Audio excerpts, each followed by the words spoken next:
Donc, salam alaikum, chers étudiants, chères étudiantes. Dans cette vidéo, on va travailler la deuxième séquence, les bases de données, les systèmes d'information, et beaucoup plus précisément, comment manipuler une base de données sur Microsoft Access. J'estime que cette vidéo sera un petit peu longue, alors je demandais, et bien évidemment riche, et un peu, il demande, c'est technique, oui, mais ça demande quand même des connaissances théoriques que nous avons déjà appris. Donc, je demande une concentration absolue. Dans cette vidéo, on va suivre un plan afin de quoi? Afin d'explorer la question des requêtes. Les requêtes dans une base de données. Les requêtes, c'est une manière comment communiquer avec une base de données, soit pour sélectionner des données, juste voir des données, soit pour mettre à jour. Mettre à jour, ça veut dire quoi? Changer des valeurs qui existent dans la base de données, bien sûr, selon des critères. Et le troisième, ou la troisième catégorie, le troisième type de requête, ce sont les requêtes de suppression, afin de supprimer des données qui existent déjà. Alors, on va commencer l'histoire dès le départ. Quand vous voyez par exemple une entreprise souhaite créer une base de données permettant de quoi? De gérer les employés, les départements. Voici un MCD. Attention, c'est un MCD, c'est juste un MCD. Il représente quoi? Département et employé. Et entre ça, entre les deux entités se trouve l'association ou la relation contient. Donc, un employé contient et département. Le plus important dans cette association, ce sont les cardinalités, car il indique comment on va traduire ce MCD en MLD. Juste pour rappel, en tant que rappel, dans la méthode Meurice, on suit trois phases. La première phase, c'est la phase MCD, modèle conceptuel de données, puis le modèle MLD, modèle logique de données, puis la partie MPD, c'est la concrétisation ou la réalisation physique de la base de données. Actuellement, nous sommes ici. Nous sommes dans la partie MCD. Alors, la question maintenant, c'est comment transformer ce MCD en MLD. La question est simple, on se base sur quoi? On se base sur les cardinalités. Les cardinalités maximales. Ici, qu'est-ce que j'ai? J'ai n et ici, j'ai 1. Comme nous avons déjà appris dans les règles de transformation, comment transformer les cardinalités ou transformer les associations, j'ai ici une relation 1N. Ça veut dire une partie, vous pouvez dire faible et une partie forte, juste pour mieux retenir. Donc une partie qui présente N et la partie qui présente 1. Alors la règle est hyper simple. La partie la plus forte nous dit, la partie multiple, on fait une migration de clés. Une migration. Par exemple, ici, habité, j'ai ici N et 1. Donc, l'identifiant, la clé, l'identifiant de l'entité la plus forte, il va migrer vers l'autre table. Ça, c'est le MLD. Juste pour rappel, si j'ai une association équivalente, NN, ça veut dire il n'y a ni faible ni forte, égalité. Dans ce cas, comme vous voyez par exemple X et NN, il y a une migration dans les deux sens vers l'association, ou vers la relation. Et comme ça, la relation devient une table de jointure. Donc consultez, il devient elle aussi une nouvelle table avec deux clés étrangères. On l'appelle une table de jointure. Bien sûr, nous sommes dans le premier, dans ce cas, et il y a une partie forte et une partie faible. Alors, code ville, il va migrer tout simplement le ID employé, il va migrer, non, pardon, le ID de département, il va migrer vers la table employé tout simplement. Ça, on le fait juste mentalement. pas besoin de l'écrire. Puis, on va traduire le MLT en MPD. Ça veut dire quoi? La réalisation réelle ou la création réelle dans la base de données. Comme quoi, par exemple, je prends par exemple ici, voici Microsoft Access. Je crée une base de données vide, créer. La création de deux tables. Retenez bien ce tableau, pardon, ce bouton est hyper important car il nous permet de faire un switch, un passage du mode de création vers la feuille de données. Voici la, la création. De nom de la table, je dis, c'est quoi? C'est employé. Emploi, employé. D'accord? Quels sont maintenant les attributs de ce table? D'abord, ID, pardon, ID en employé. Quoi encore?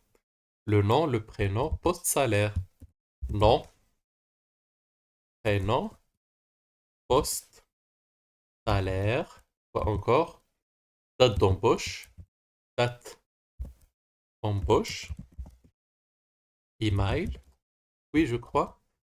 Oui, email. Quoi encore? Et prix.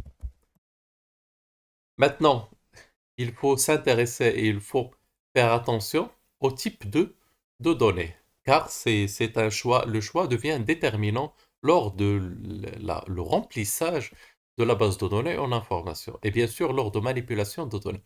ID employé, d'accord, numéro automatique, ça peut marcher, oui.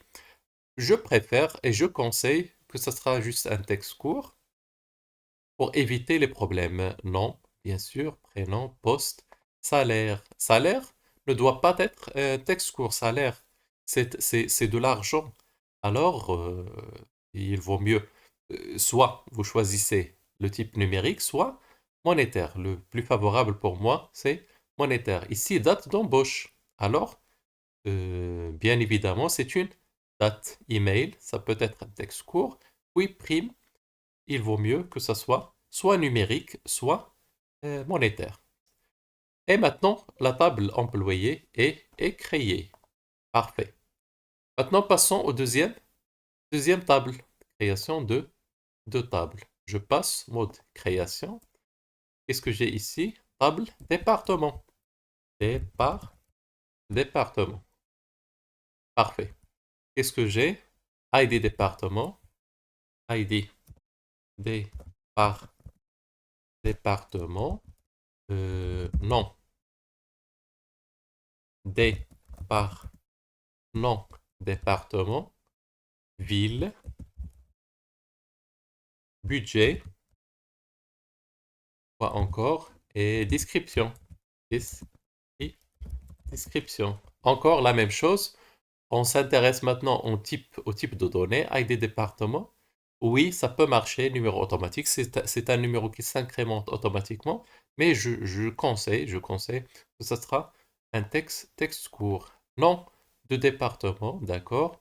Ville, ok. Budget, ça peut être monétaire, soit peut-être numérique, comme vous voulez. Description, j'imagine, ou là j'envisage que la description sera sous forme de texte, alors je préfère texte langue dans ce cas. Ici, ce n'est pas une erreur. Fais attention, ici, il y a la clé est importante. Au moment, généralement, le travail est presque fini. Je dis pas fini, presque fini. C'est quoi la question suivante? Définir les types, d'accord, parfait. Maintenant, je dois créer la relation. La relation. Attention, j'ai dit, j'ai presque fini le travail. J'ai pas fini le travail. Relation. Créer la relation rabit ou l'alaqa entre les deux entités. La relation entre les deux tables et activer l'intégrité référentielle. D'accord. Où se trouve il se trouve ici, dans les outils, exactement les relations. Département. Imaginons maintenant le problème que j'ai. Qu'est-ce que j'ai? J'ai la table employé et département. L'association sera sous forme de quoi? Oui, je dois faire l'association. Comme nous avons dit, c'est un MCD. Alors du passage du MLD, la migration de clés, le ID département doit migrer, doit aller vers la table employée. Mais j'ai pas créé j'ai pas fait cette migration. Pour l'instant, la table employée ne contient pas l'ID département. Alors, ça marche pas. Employé, ça marche pas. Alors, supprimer s'il existe. Je vois supprimer par clavier. On va retourner aux tables département, mode création, et j'ajoute bien sûr la table ID, pardon, l'attribut ou la colonne ID des par département. Ce sera texte court. D'accord, fermé, oui. Oui, pardon, bien. Donc j'ai oublié par erreur, département, ça marche pas. Alors j'ai mal choisi la table. Oui, un texte entrée n'est pas.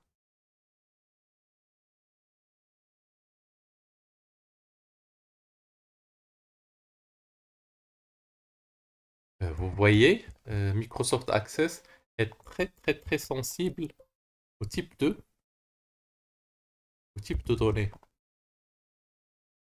Alors il faut faire les manipulations correctement. Oui, d'accord. Retournons maintenant aux tables employées. C'est vrai, la table où je dois mettre ID et par E. Oui, c'est un texte court. Fermé. Oui. Retour maintenant aux relations. Voici département et voici employé. Ah, vous voyez ici, la colonne ID département a été ajoutée. Bien. Alors maintenant, je peux faire la jointure, la relation entre ID département et ID département. Maintenant, ça marche bien. Maintenant, j'ai bien réalisé la partie MLD, le vrai bon passage. Le passage de le plus grand, l'identifiant le plus, la clé, ou là l'identifiant le plus fort vers la table la plus faible. Alors, comment ça marche? ID département doit migrer directement là-bas. Avec l'application, comme vous voyez, activer l'intégrité référentielle, alors j'applique l'intégrité référentielle et deux champs pour la mise à jour et la suppression en cascade créée. Parfait.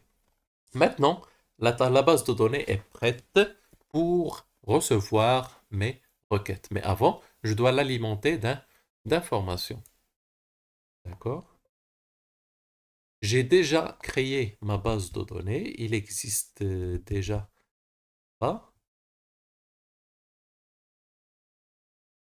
Pour le simple raison, juste parce que j'ai déjà créé les tables. Il contient des informations. Afin de quoi? Afin que vous voyez directement l'effet des requêtes sur les bases, sur la base de données et comment les informations seront sélectionnées, modifiées ou supprimées de la table.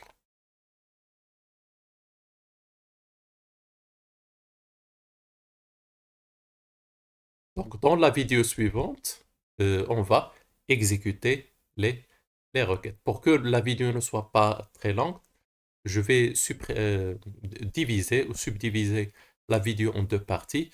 Nous avons vu pour l'instant comment créer, transformer le MCD, MLD, puis MPD, la création des champs, les relais, les relations et activer bien sûr l'intégrité référentielle. La vidéo suivante, Inch'Allah, on va travailler directement sur les requêtes et on verra l'effet de chaque requête. À la prochaine, Inch'Allah.